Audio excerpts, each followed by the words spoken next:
नमस्कार दोस्तों, स्वागत है आपका रीजनिंग ऋषि सर एप्लीकेशन पे।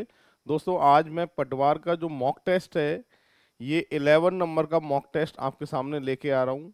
अब तक मैंने 10 जो मॉक टेस्ट थे पटवार के एग्ज़ाम के लिए रीजनिंग के, ये आपको सॉल्व करा चुका हूँ। और ये 10 जो टेस्ट थे यूट्यूब पे भी प्रोवाइड थे, पर ये जो 11 नंबर से टेस्ट सीरीज जो हमारी शुरू हो रही है, ये सिर्फ रीजनिंग ऋषि सर एप्लीकेशन पे ही आपको मिलेगी। यूट्यूब पे ये टेस्ट सीरीज आपको दिखाई नहीं देगी। ठीक है भाई, तो चलो शुरुआत कर लेते हैं। फर्स्ट नंबर का एग्जाम्पल ब्लड रिलेशन से पूछा गया था। क्या कह रहा है? एक्स ए की माँ है, X is the mother of A. फिर लिखा है Y is the sister of B's father, यानी वाई जो है वो बी के पिता की बहन है। बी के पिता की बहन, बाद में लेंगे इसको। अब लिखा है कि R is the father of B, इसको भी बाद में लेंगे। आगे लिखा है A and Z are sister, A और जेड जो हैं वो आपस में बहनें हैं, तो ए और जेड सिस्टर हैं, तो माइनस कर दिया दोनों के बीच में। अब इसमें जो लाइन बची थी वो बी जेड का भाई है, ठीक है, B is the brother of Z, तो ठीक है, बी को यहाँ प्लस लिख दिया मैंने। अब एक लाइन इससे बची हुई थी, क्या लिखा था कि आपसे कह रहा था कि आर बी का पिता है, आर जो है वो बी का पिता है, यानी ये सब बच्चे जो हैं किसके हैं? आर के। और वाई बी के पिता की बहन है, वाई जो है वो बी के पिता की बहन, यानी वाई को यहाँ माइनस। ठीक है, आपसे पूछा गया है कि how is R related to X, R X से किस प्रकार संबंधित है, तो आंसर आएगा हस्बैंड, पति। पति जो है इसका करेक्ट आंसर होने वाला है। इस तरीके से ये सही आंसर आपका होगा। ठीक है, अब बढ़ते हैं नेक्स्ट एग्जाम्पल की तरफ। अगला एग्जाम्पल है 5 डब्बे हैं G T Y R U, एक के ऊपर एक रखा गया है किंतु आवश्यक नहीं है, इसी क्रम में अनिवार्य नहीं है।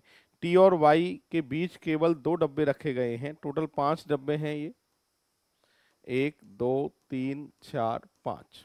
ठीक है, टी और वाई के बीच में केवल 2 डब्बे रखे गए हैं, तो टी और वाई के बीच में 2 डब्बे होने चाहिए। मैंने 2 लाइन खींच दी। आगे लिखा है किंतु ना तो सबसे नीचे और ना ही सबसे ऊपर। ठीक है, आगे लिखा है टी के संभावित स्थान कौन से हो सकते हैं, टी का संभावित स्थान कौन सा हो सकता है, ये आपसे पूछा गया है।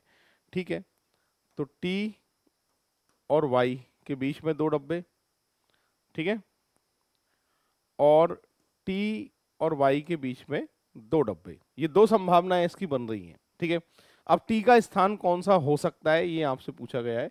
तो टी का स्थान देखो, नीचे से दूसरा हो सकता है और चौथा हो सकता है, सेकंड और फोर्थ, यानी ऑप्शन की बात करूं तो सी ऑप्शन जो है इसका करेक्ट आंसर माना जाएगा। इस तरीके से होगा। पजल टेस्ट का एग्जाम्पल था, दूसरा और चौथा, ये इसका करेक्ट आंसर है। अब बढ़ते हैं आगे अपन नेक्स्ट एग्जाम्पल की तरफ। जिस तरीके से भीड़ का रिलेशन सघन के साथ है, उसी तरीके से ढलान का रिलेशन किसके साथ होगा? तीव्र ढाल के साथ होगा, तो करेक्ट आंसर आएगा इसका डी ऑप्शन। बढ़ते हैं आगे। अंग्रेजी वर्डमाला ए से लेके जेड तक, दाएं से 22वें तथा दाएं से 9वें अक्षर के बीच में कितने अक्षर होते हैं? अल्फाबेट होते हैं ए से लेके जेड तक। लिख रहा हूं लाइन से।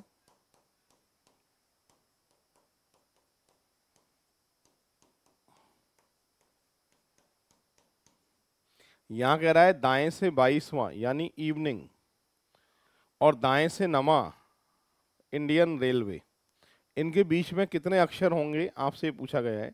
तो देखो 3 और 1 4 और 4 8 और 4 12, इनके बीच में जो टोटल अक्षर हैं वो कितने हैं? 12, यानी 12 आंसर इसका करेक्ट आंसर माना जाएगा। इस तरीके से ये होगा। पूरी क्लास एक बार देख लीजिए। 4th नंबर का एग्जाम्पल था। 5वां क्या कह रहा है? 5th नंबर की बात करते हैं। वर्णमाला के क्रम के आधार पर निम्नलिखित 4 अक्षर समूह हैं, 3 एक निश्चित तरीके से समान हैं और समूह बनता है, वह कौन सा है जो समूह से संबंधित नहीं है, ये आपसे पूछा गया है। ठीक है, अब इसको थोड़ा सा छोटा कर लेता हूं जिससे आपको ये प्रॉपर दिखाई दे जाए। ठीक है, ये ऑप्शन है इसके।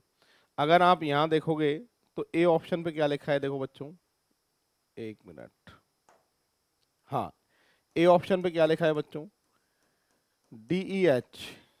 बी पे क्या लिखा है, ABD। सी पे क्या लिखा है, OPS।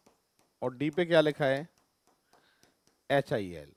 यहाँ से अगर बात करूँ तो ये +1 है, और यहाँ से देखा जाए तो भी ये +1 है, O से P भी +1 है, S से I भी +1 है। यहाँ तक तो ठीक है। E से H +3 है, B से D +2 है, P से S +3 है, और यहाँ से भी +3 है। तो ग्रुप से जो अलग माना जाएगा वो कौन सा माना जाएगा, कि सर बी ऑप्शन माना जाएगा। फिलहाल इसका आंसर जो आने वाला है वो बी ऑप्शन है, यानी 3 का ग्रुप बन रहा है और एक अलग है, और जो अलग है वो कौन सा ऑप्शन है, आपका बी ऑप्शन है। बढ़ते हैं बच्चों नेक्स्ट एग्जाम्पल की तरफ। ये कोडिंग डिकोडिंग है, सांकेतिक कूट भाषा। इसको हम सॉल्व करते हैं। क्या कह रहा है, देखो।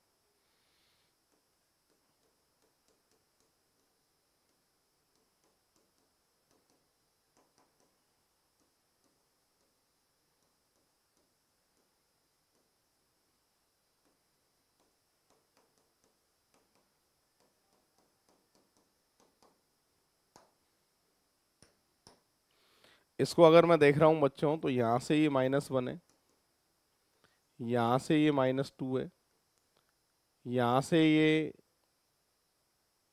+1 है, और यहाँ से ये +2 है, यहाँ से ये -1 है, यहाँ से ये -2 है, यहाँ से ये +1 है, और यहाँ से ये +2 है। सीरीज बन रही है, इसमें क्रम बन रहा है पूरा, और इसी क्रम में जो है वो आपको आंसर निकालना है। क्या आप आंसर नहीं निकाल सकते, सर बिल्कुल निकाल सकते हैं।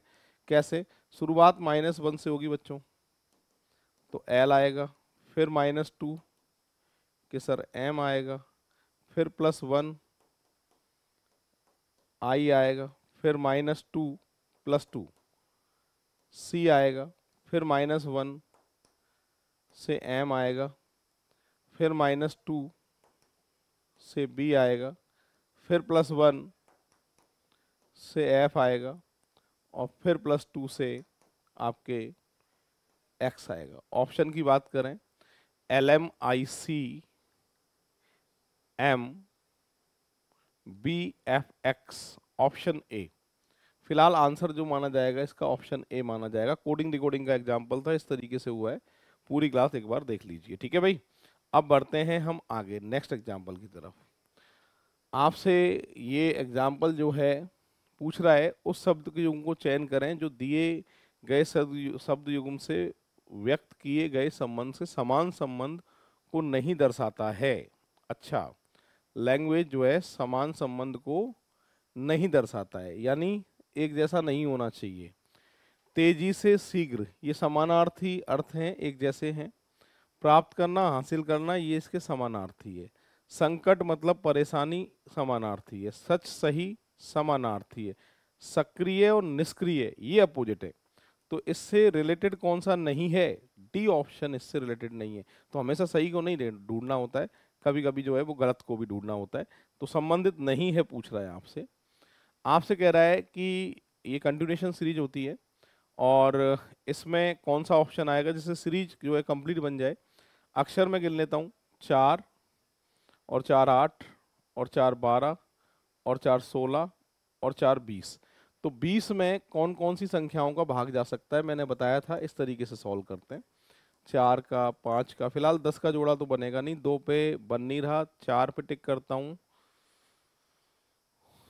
4 पे टिक कर रहा हूँ, तो के पे खत्म है और बी पे शुरू है, नहीं बन रहा है 4 पे भी। तो 4 पे नहीं बन रहा है तो कितने, 5 पे चेक करो, 5 पे टिक करता हूँ, बी पे शुरू है, एफ पे शुरू है, डी पे खत्म, डी पे खत्म। चलो आखिरी में तो मिल रहा है डी पे खत्म, डी पे खत्म, डी पे खत्म, डी के खत्म। तो यहाँ पर आखिरी में मुझे क्या क्रम दिख रहा है बच्चों, कि सर एच के डी, ई एच के डी सब में कॉमन है, ई एच के डी सब में कॉमन है, ई एच के डी। अब पहले पहले अक्षर की सीरीज का पता कर लेते हैं।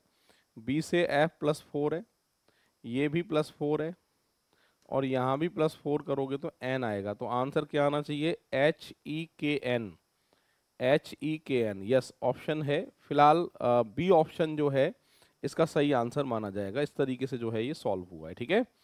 तो आप देख लीजिए 8 नंबर का एग्जाम्पल है। 9 नंबर में आपसे पूछा गया है कि इसका संबंध इससे है, इसका संबंध इससे है, उसी क्रम में इसका संबंध किस ऑप्शन के साथ होने वाला है।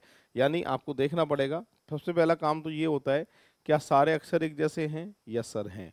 तो यहाँ से देखो आखिरी के जो 3 अक्षर हैं इनको उठा के आगे लिया है, आखिरी के 3 अक्षर को उठा के आगे लिया है, आखिरी के 3 अक्षर को उठा के आगे मैं भी लिखूंगा तो टॉप लिखा जाएगा। ये नहीं हो सकता, आंसर फाइनल हो गया। इसके बाद डब्लू को यहाँ, इन 3 को ले लिया तो टी को यहाँ, इन 3 को ले लिया तो के को यहाँ, ठीक है। तो ये के आ गया है।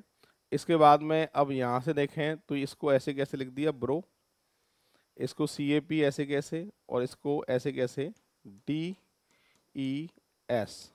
तो ऑप्शन की अगर बात करता हूँ टी ओ पी के D E S, option B. फिलहाल बी ऑप्शन जो है इसका करेक्ट आंसर माना जाएगा। इस तरीके से जो है ये सॉल्व हुआ है, ठीक है। अब बढ़ते हैं बच्चों आगे। ये आपके मिसिंग नंबर का एग्जाम्पल है और इसके अंदर क्या सीरीज लग रही है वो आपको देखना पड़ेगा और उसके अकॉर्डिंग आंसर निकालना पड़ेगा। बीच में इन सभी को मिलाकर 5 आना चाहिए, इन सभी को मिलाकर 16 आना चाहिए और इसी क्रम में जो है आपका आंसर आना चाहिए, वो आपको चेक करना है। क्या सीरीज बन रही है देख लेते हैं। अगर इसके अंदर मैं देख रहा हूं तो 8 में से 5 गए तो 3 आता है, और 8 में से 5 गए तो 3 आता है, 3 और 2 को जोड़ो तो 5 आता है। यहाँ का अंतर 7 है, 7 और 9 का टोटल 16 आता है। यहाँ का अंतर 7 है और 7 और 7 का टोटल जो है 14 आता है। ऑप्शन है क्या? Yes sir. फिलहाल सी ऑप्शन जो है इसका करेक्ट आंसर माना जाएगा, ठीक है। तो ये 10 नंबर हो चुका है। 11 में क्या कह रहा है? ये स्टेटमेंट कंक्लूजन का एग्जाम्पल है जिसे अपन सिलोजिज्म बोलते हैं। कुछ हाथी मछलियां हैं, कुछ हाथी मछलियां हैं,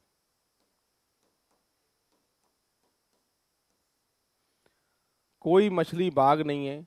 मछली की मना है, किससे मना है? बाघ से मना है। फिर लिखा है सभी हिरण बाघ हैं, तो हिरण जो हैं वो किसके अंदर आएंगी? कि सर बाघ के अंदर आएंगी। ये डायग्राम है इसका। कुछ हाथी हिरण हैं, हाथी हिरण है क्या? नहीं, पता नहीं है तो गलत होता है। कोई हाथी बाघ नहीं है, हाथी कोई भी बाघ नहीं है, तो मतलब कुछ हाथी बाघ नहीं है तो सही होता। कोई का मतलब सभी होता है, सभी हाथी बाघ नहीं है, ये स्थिति क्लियर नहीं है। और जब स्थिति क्लियर नहीं होती है तो कभी भी वो निष्कर्ष सही नहीं होगा, उसको हमें गलत करना पड़ेगा, ठीक है। तीसरा, कोई हिरण मछली नहीं है, कोई हिरण मछली नहीं है, ये बात 100% सही है। ऑप्शन की अगर मैं बात कर रहा हूँ तो 1 नंबर ऑप्शन पे ऐसा दिया हुआ है, इसलिए करेक्ट आंसर जो इसका माना जाएगा वो 1 नंबर माना जाएगा, ठीक है भाई। अब बढ़ते हैं हम नेक्स्ट एग्जाम्पल की तरफ। अगला एग्जाम्पल जो है वो आपकी आंखों के सामने आ रहा है और मैं देखता हूँ कितने लोग सही आंसर बताएंगे आप में से।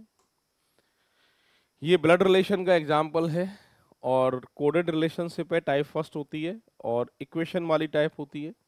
रिलेशन सारे के सारे लेफ्ट में रखने पड़ते हैं, तरीका आप जानते हैं। ये चिन्ह दिया हुआ है, प्लस का है पति, माइनस का है पत्नी, मल्टीप्लाई का है माँ और डिवाइड का है पुत्र। रिलेशन हमेशा लेफ्ट में रखने हैं आपको।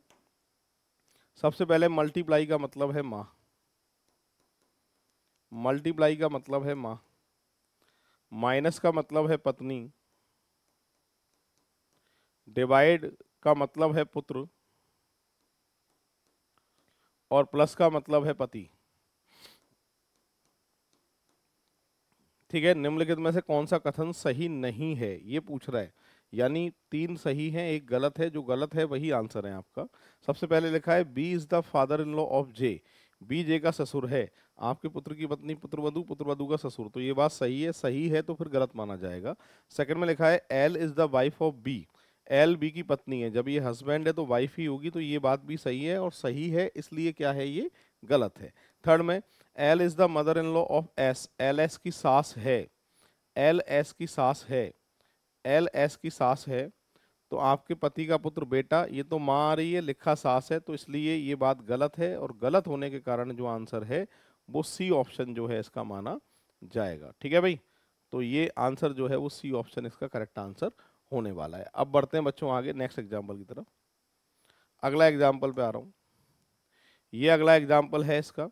यहाँ पर लिखा है एक वर्गाकार मेज के चारों ओर केंद्र की ओर मुख करके बैठे हैं। टोटल कितने हैं ये कि सर 3 और 3 6 और 2 8 लोग हैं। तो एक काम करता हूँ, एक स्क्वायर बना लेता हूँ, ठीक है, 8 लोगों के लिए। तो ये स्क्वायर बना दिया और सबका फेस जो है वो सेंटर की तरफ है, केंद्र की ओर मुख करके बैठे हैं। तो 8 लोगों की जगह आंखों के सामने है, राइट है तो लेफ्ट होगा और लेफ्ट है तो राइट होगा। आपसे कह रहा है कि GIHJ किसी भी कोने पर नहीं बैठे हैं। GHIJ इसका मतलब ये बीच में ही बैठेंगे, है ना। GK ठीक बाएं है। अब किसी भी कोने पे ले लो, इस कोने पे ले लेता हूँ। GK ठीक बाएं है, ठीक है, और L के ठीक दाएं बैठा है। L के ठीक दाएं बैठा है, क्लियर है। आगे लिखा है IK के ठीक दाएं बैठा है। IK के ठीक दाएं बैठा है, ठीक है, IK के ठीक दाएं बैठा है। FI के ठीक दाएं है।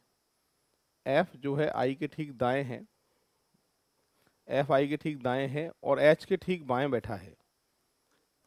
H के ठीक बाएं बैठा है। JM के ठीक दाएं, JM के ठीक दाएं। अब देखो यहाँ पर I आ गया, G आ गया, H आ गया, तो यहाँ पर G को आना, G तो आ गया है, GHI, GHI, तो यहाँ पर J आएगा, फाइनल है। क्या लिखा था कि JM के ठीक दाएं बैठा है, M के ठीक दाएं बैठा है, ठीक है, और L के ठीक बाएं बैठा है। ये बात सही हो गई। M के ठीक बाएं कौन बैठा है, M के ठीक बाएं जो बैठेगा वो कौन बैठेगा, H बैठेगा। ऑप्शन जो है बी ऑप्शन इसका सही आंसर माना जाएगा। इस तरीके से ये सॉल्व हुआ है। पूरी क्लास एक बार देख लीजिएगा, ठीक है। अब बढ़ते हैं आगे नेक्स्ट एग्जाम्पल की तरफ। अगला एग्जाम्पल ये है, इस आकृति में ट्राइंगल काउंट करने हैं, त्रिभुज कितने हैं। इस पूरी आकृति में ट्राइंगल आपको काउंट करके देखने हैं बच्चों कितने हैं। तो पहले एक बार आप शुरुआत कर लो, फिर सॉल्व मैं तो करूंगा ही।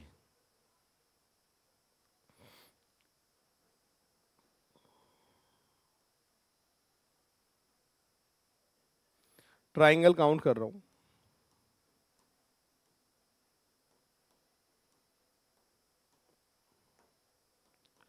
10।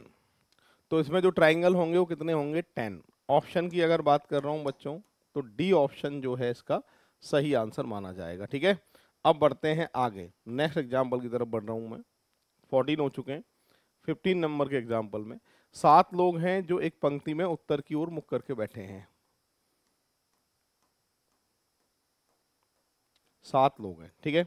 लिखा है W के दाईं ओर केवल 2 लोग बैठते हैं। केवल 2 लोग बैठते हैं, तो जाहिर सी बात है W यहाँ आएगा। आगे लिखा है S और W के बीच में 3 लोग बैठते हैं, तो जाहिर सी बात है S यहाँ आएगा। U T और X का निकटतम पड़ोसी है। U T X का पड़ोसी है, एक साथ आएंगे ये। X W का पड़ोसी नहीं होना चाहिए, X W का पड़ोसी नहीं होना चाहिए, तो ठीक है X U T कर दो। B T के दाईं ओर तीसरे स्थान पर है, पहला दूसरा तीसरा, ठीक है।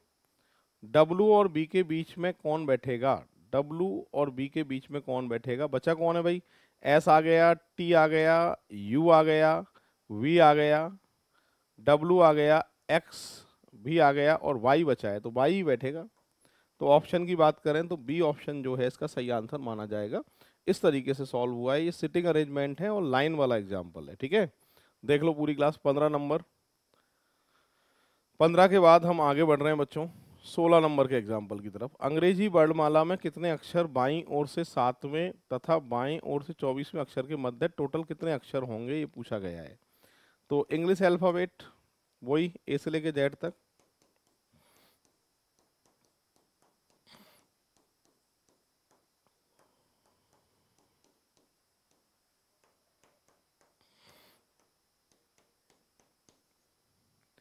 तो बाईं ओर से 7वां जो है वो क्या है, जी है, और बाईं ओर से 24वां अक्षर जो है वो क्या है, एक्स है। इनके मध्य का अक्षर कितने हैं टोटल वो पता करना है। तो ठीक है, यहाँ से देखें तो 5, 3 और 2 5 और 5 10, 3 और 2 5 15 और एक ये 16। तो 16 अक्षर जो है इनके बीच में है, तो 16 यानी बी ऑप्शन जो है इसका करेक्ट आंसर माना जाएगा। ठीक है, अब बढ़ते हैं आगे नेक्स्ट एग्जाम्पल की तरफ। अगला एग्जाम्पल जो है वो डायरेक्शन टेस्ट से है, दिशा परीक्षण से है, इसको हम सॉल्व कर लेते हैं। यहाँ कह रहा है एम्स्टर्डम जो है बार्सिलोना के दक्षिण में स्थित है।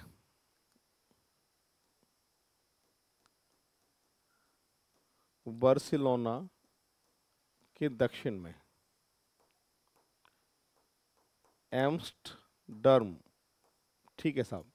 आगे लिखा है म्यूनिक एम्स्टर्डम के पश्चिम में है। एम्स्टर्डम का पश्चिम यही है, म्यूनिक, ठीक है साहब। आगे लिखा है डेट्रॉइट म्यूनिक के पूरब में है। अब पूरब में यहाँ है कि यहाँ है पता नहीं है, देखते हैं, इस लाइन को अभी छोड़ देते हैं। और टोरंटो जो है डेट्रॉइट के दक्षिण में होना चाहिए, डेट्रॉइट के दक्षिण में टोरंटो होना चाहिए। और बार्सिलोना के दक्षिण पूरब में होना चाहिए, बार्सिलोना के दक्षिण पूरब में होना चाहिए, यानी इधर होना चाहिए। कौन? दक्षिण पूरब में होना चाहिए। ठीक है, तो एक काम करते हैं, पहले तो मैं यहां लिखता हूं डेट्रॉइट, टोरंटो डेट्रॉइट के दक्षिण में है, यहां पर आ गया टोरंटो। ठीक है, और बार्सिलोना के दक्षिण पूरब में है, ये बात पूरी हो गई है। आगे लिखा है तो डेट्रॉइट के संबंध में एम्स्टर्डम की स्थिति क्या है, इसके संदर्भ में इसकी स्थिति क्या है। इधर होता है क्या, वेस्ट पश्चिम। तो करेक्ट आंसर आना चाहिए इसका वेस्ट पश्चिम। ये इस तरीके से सॉल्व होगा, आंसर आएगा वेस्ट पश्चिम। पूरी क्लास देख लो एक बार, ये 17 नंबर का एग्जाम्पल था। अब बढ़ते हैं हम नेक्स्ट एग्जाम्पल की तरफ। अगला एग्जाम्पल ये भी डायरेक्शन टेस्ट से है, पूरी क्लास एक बार पढ़ लीजिए और क्या लिखा है उसके अकॉर्डिंग आपको ये सॉल्व करना है। ठीक है, चलिए सॉल्व करते हैं। यहाँ लिखा है मोहन का घर दक्षिण की ओर है, वह अपने घर से बाहर निकलता है और 30 मीटर तक सीधा चलता है। घर दक्षिण में है और बाहर निकलता है, चलो कहीं भी बाहर निकाल दो कोई फर्क नहीं पड़ेगा। ये दक्षिण में, बाहर में ऐसे निकाल देता हूँ। बाहर निकलता है 30 मीटर सीधा चलता है, और 2 बार लगातार दाएं मुड़ता है, 6 और 24 जाता है। एक बार 6 और एक बार 24। ठीक है, अंत में बाएं मुड़ता है और किराने की दुकान तक पहुंचता है और 2 मीटर की दूरी तय करता है। किराने की दुकान, ठीक है। अब उसके घर से किराने की दुकान की सबसे छोटी दूरी कौन सी है, मतलब यहां से यहां तक की दूरी पूछ रहा है, सबसे छोटी दूरी जो है वो कौन सी है। यहाँ पे लाइन खींचूंगा मैं, ये 6 आ गया और 24 से ये 6 आ गया, यानी ये 8 90 डिग्री के सामने कर्ण बन चुका है। सॉल्व कर सकते हो क्या इसको? बिल्कुल सॉल्व कर सकते हैं सर। 8 का स्क्वायर 6 का स्क्वायर अंडर रूट, 8 8 64 और 36, 64 और 36 टोटल आ गया 100, और 100 का मतलब दूरी कितनी आएगी 10 मीटर। तो यहाँ आंसर आने वाला है 10 मीटर। ऑप्शन की बात करें तो डी ऑप्शन जो है इसका सही आंसर होगा। इस तरीके से सॉल्व होगा, पूरी क्लास देख लो। 18 नंबर का एग्जाम्पल था। 19 नंबर का एग्जाम्पल है, इसको हमें सॉल्व करना है। क्या आंसर इसका आने वाला है? यहाँ से अगर देखें तो 5 और 6 है, 5 का 6 से गुणा करें 30 और 2 का भाग बराबर 15, 9 का 4 से गुणा करें 36, 2 का भाग बराबर 18, 6 का 7 से गुणा करें 7 6 42, 2 का भाग 21। ऑप्शन की बात करें तो बी ऑप्शन जो है इसका करेक्ट आंसर माना जाएगा। इस तरीके से जो है ये सॉल्व होगा, ठीक है। 21 जो है इसका करेक्ट आंसर होगा। देख लो एक बार, इस तरीके से हुआ है, मिसिंग नंबर का एग्जाम्पल है ये, और 21 जो है इसका करेक्ट आंसर आने वाला है। अब बढ़ते हैं आगे, नेक्स्ट 20 नंबर का एग्जाम्पल है। 20 नंबर में ये मैथमेटिकली ऑपरेशन वैसे मैथ में है, पर रीजनिंग में भी मैंने कुछ एग्जाम्पल जो हैं इस पेपर से देना स्टार्ट किया है, और प्रैक्टिस कर लो क्योंकि इस तरह के एग्जाम्पल पूछता है। क्या कह रहा है, दी गई दो संख्याएं अंक नहीं होने चाहिए, आपस में बदलने पर कौन सा समीकरण सही होगा। यानी 8 और 7 को चेंज करने पर फर्स्ट और सेकंड में से कौन सा सही होगा। तो 8 की जगह 7 और 7 की जगह 8 रखना है, बस कुछ नहीं करना है आपको। चलो तो फर्स्ट वाले को चेक करते हैं। 7 + 8 चेंज करना है आपस में ना, इसलिए चेंज कर दिया। 3 - 6 = 25। इसको सॉल्व कैसे करोगे, 7 + 8 मल्टीप्लाई 9/3 - 6 = 25, ठीक है। तो 3 तिया 9 और 8 तिया 24 माइनस के 6, 31 में से 6 गए, 31 में से 6 गए तो 25 ही बचेंगे। पहली बात तो सही है फर्स्ट वाली। सेकंड वाले को चेक करो, 7 की जगह 8 लिख रहा हूँ और 8 की जगह 7 लिख रहा हूँ, बराबर 38। तो 2 तिया 6, 8 × 5 = 40 माइनस के 7 प्लस के 3 बराबर 38। इनको जोड़ो 43, 43 में से 7 अगर मैं माइनस करता हूँ तो 36 आना चाहिए था, और लिखा कितना है 38 लिखा है। तो ये फर्स्ट वाली बात तो इसमें सही है, बट सेकंड वाली गलत है। तो ऑप्शन की अगर मैं बात करूं तो सी ऑप्शन जो है इसका सही आंसर देके आएंगे। इस तरीके से सॉल्व होगा। पूरी क्लास देख लीजिए, नंबर है 20। अब बढ़ते हैं बच्चों आगे। यहाँ पर उस विकल्प को चयन करें जो दिए गए सार्थक क्रम को बनाता है। सबसे ज़्यादा जो है वो ट्रिलियन होता है, ट्रिलियन से छोटा बिलियन होता है, बिलियन से छोटा मिलियन होता है, मिलियन से छोटा हजार होता है, हजार से छोटा जो है वो 100 होता है। क्रम अगर देख रहा हूँ 2 1 4 5 3 ये आना चाहिए, 2 1 4 5 3, ऑप्शन डी। डी ऑप्शन जो है इसका सही आंसर होगा। इस तरीके से सॉल्व हुआ है। पूरी क्लास एक बार देख लीजिए, इसका आंसर है डी। ये दर्पण प्रतिबिंब है, इसका दर्पण प्रतिबिंब बनाना है। दर्पण में जो अक्षर शुरू में होता है वो सबसे आखिरी में जाता है, ये बात पता है ना आपको। तो यहाँ पर 4 जो है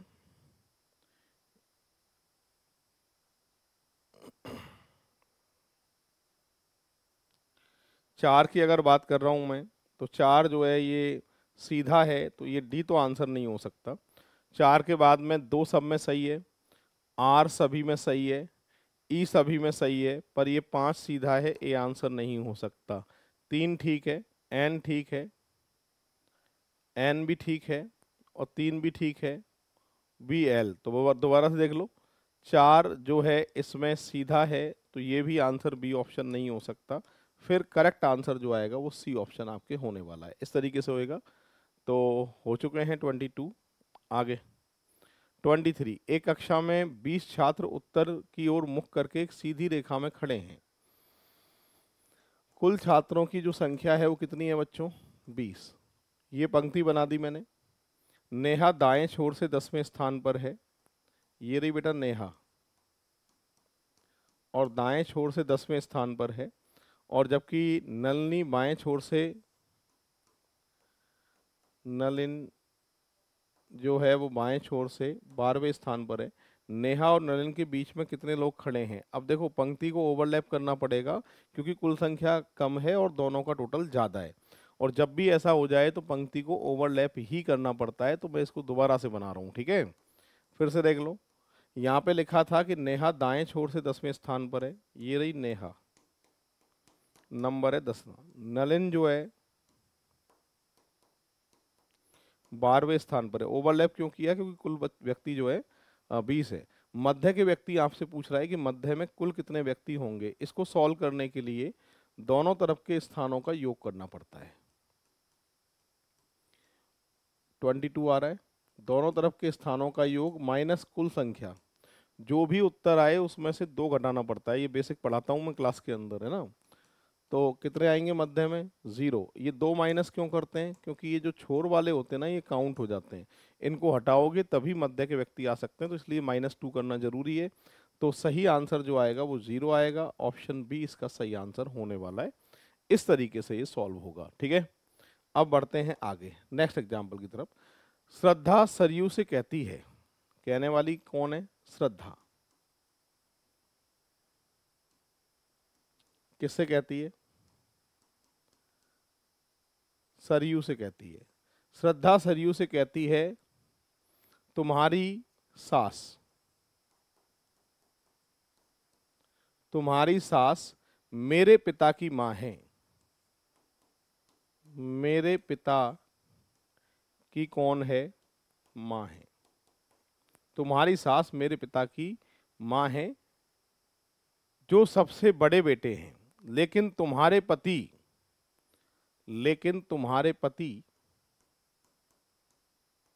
एक काम करते हैं, पहले तो यहीं तक समझ लेते हैं, फिर इस रिश्ते को समझते हैं ना। पहले यहां तक देख लेते हैं। श्रद्धा की पापा, पापा की मां दादी, और दादी की ये पुत्र वधू। सास है तो एरो चेंज करना पड़ेगा, सास पे कट, पुत्र वधू, ठीक है।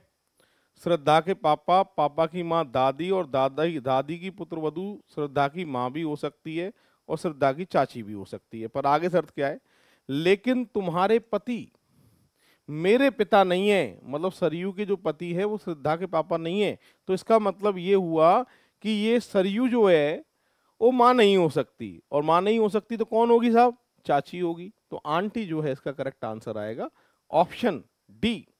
डी ऑप्शन जो है इसका सही आंसर आने वाला है। इस तरीके से होगा ये नंबर 24। तो बढ़ते हैं दोस्तों नेक्स्ट एग्जाम्पल की तरफ। अगला एग्जाम्पल 25 से 27। ये एग्जाम्पल इनपुट आउटपुट से है, और इसमें क्या क्रम चल रहा है, थोड़ा सा हाई लेवल वाला एग्जाम्पल इस बार दिया है आपके लिए, तो आप इसमें क्रम समझेंगे, ठीक है। सबसे पहले इनपुट का मतलब अक्षर संख्या बिखरे पड़े हैं।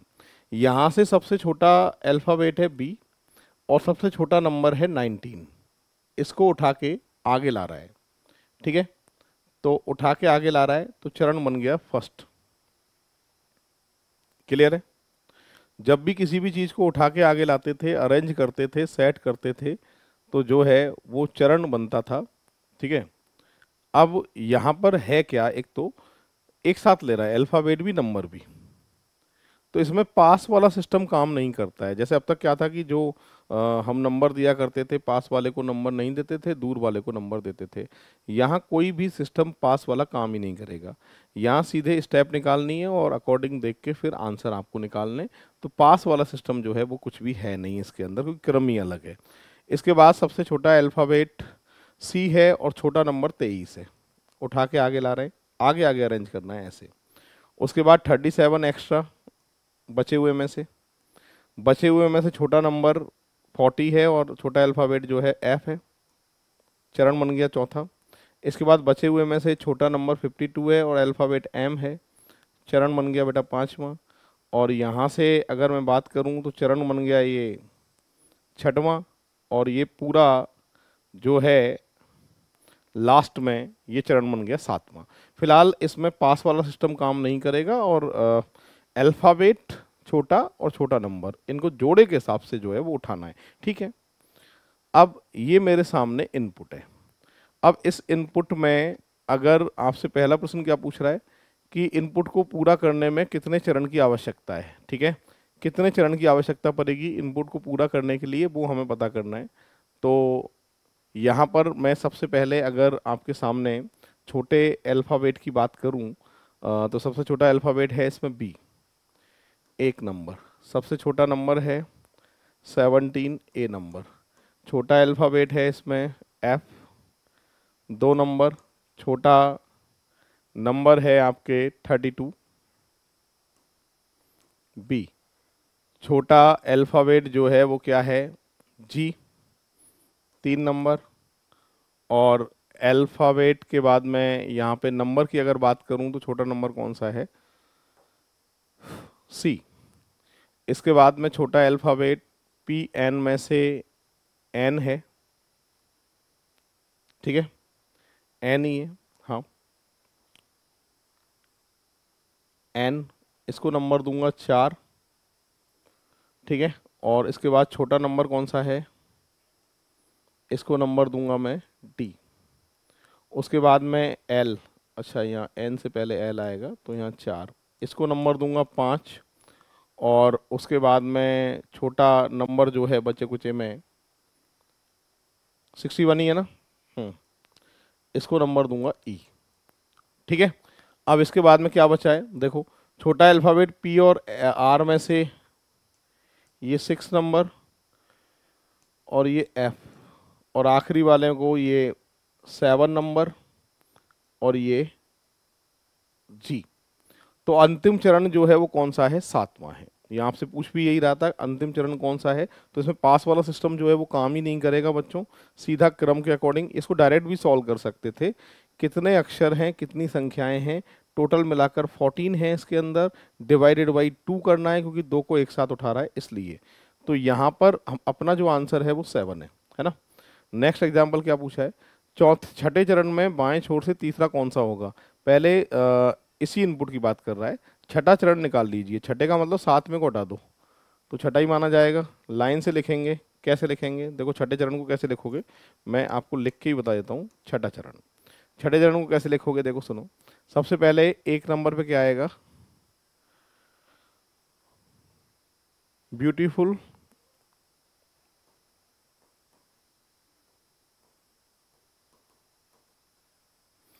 और इसके साथ में ए पे क्या आएगा, 17 आएगा। उसके बाद 2 पे क्या आएगा, फैमिली, साथ में बी पे क्या आएगा, 32। 3 नंबर पे क्या आएगा, गर्ल, और सी पे क्या आता है, 48।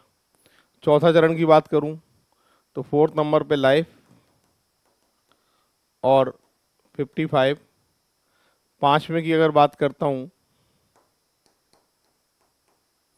और ई पे क्या आ रहा है आपके, 61। छठे की अगर बात कर रहा हूं तो छठे पे क्या आ रहा है, प्राउड,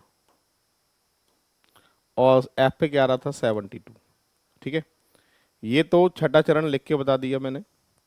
और बचे हुए लाइन से आखिरी में आ जाएंगे 97 रिच, ये आखिरी में आ जाएंगे। ये छठा चरण मैंने लिख के बता दिया है। अब आपसे प्रश्न क्या पूछ रहा था कि बाएं से तीसरा पूछ रहा था, पहला दूसरा तीसरा। नाइस जो है वो आंसर आएगा इसका।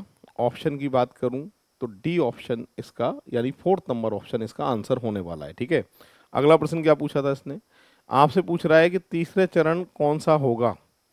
तीसरा चरण है वो कौन सा होगा, डायरेक्ट चेक कर सकते हैं हम इसमें। 3 तक जो है वो आपको देखना है।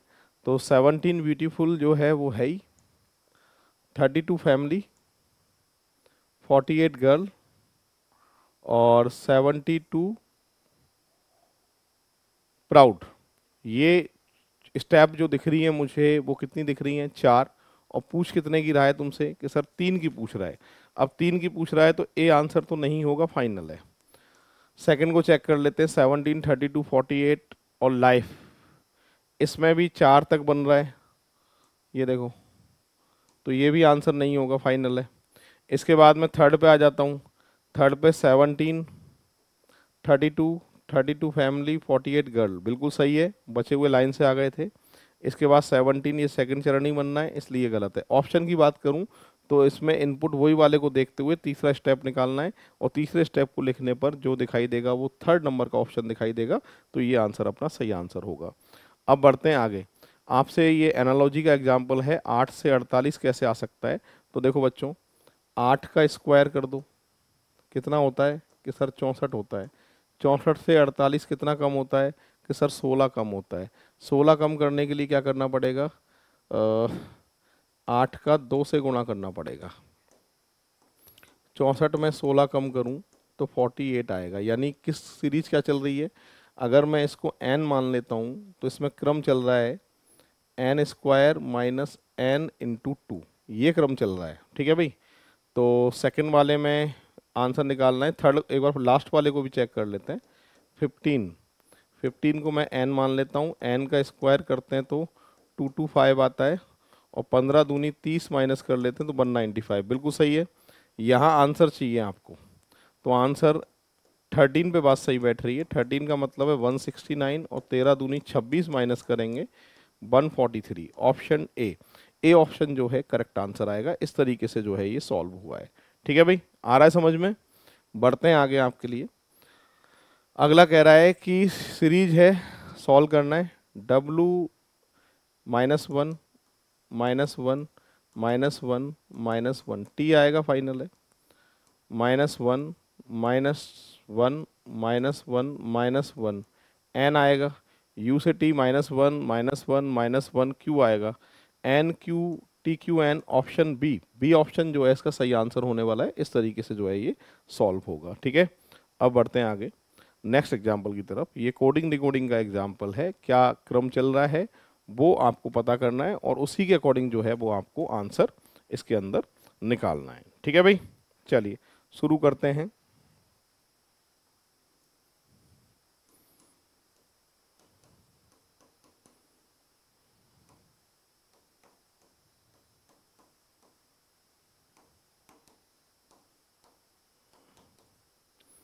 ये तो है -3, ये भी है -3, ये भी है -3।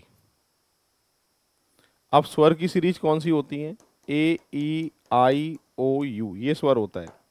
अब इसको अगर देख रहा हूं तो ए के बाद आई को ले रहा है, मतलब एक छोड़ के स्वर ले रहा है। ठीक है, ई से एक छोड़ के स्वर क्या ले रहा है? ओ। ठीक है, इसी क्रम में ए को एक छोड़ के स्वर क्या आएगा? आई आएगा। एन में -3 करना है, के आएगा। -3 करना है, डी आएगा। और ई से एक छोड़ के ओ आएगा। और -3 करना है तो क्या आएगा बच्चों? -3 करना है तो आई आएगा। तो ऑप्शन की अगर बात करें, आई के डी ओ आई, आई के D O I, option A जो है इसका सही आंसर आएगा। ये हो चुका है आपके 30 नंबर का। तो इस बार मैंने 30 दिए थे, वैसे 26 आते हैं एग्जाम में, पर इस बार जो टेस्ट में जो है 4 एग्जाम्पल ज़्यादा दिए थे। तो आज ये अपना पेपर नंबर जो है मॉक टेस्ट का 11 कंप्लीट हो चुका है। और टोटल मैंने बोल दिया है बच्चों आपको कि टोटल 25 रीजनिंग की टेस्ट सीरीज आप तक मिलेगी। तो वो मैं एग्ज़ाम से पहले पहले सारे के सारे रिकॉर्ड करके आपको अपलोड करा दूंगा। फिलहाल आज 11 नंबर का हमारा कंप्लीट हो चुका है। ठीक है, जय हिंद, जय भारत, राम राम साहब।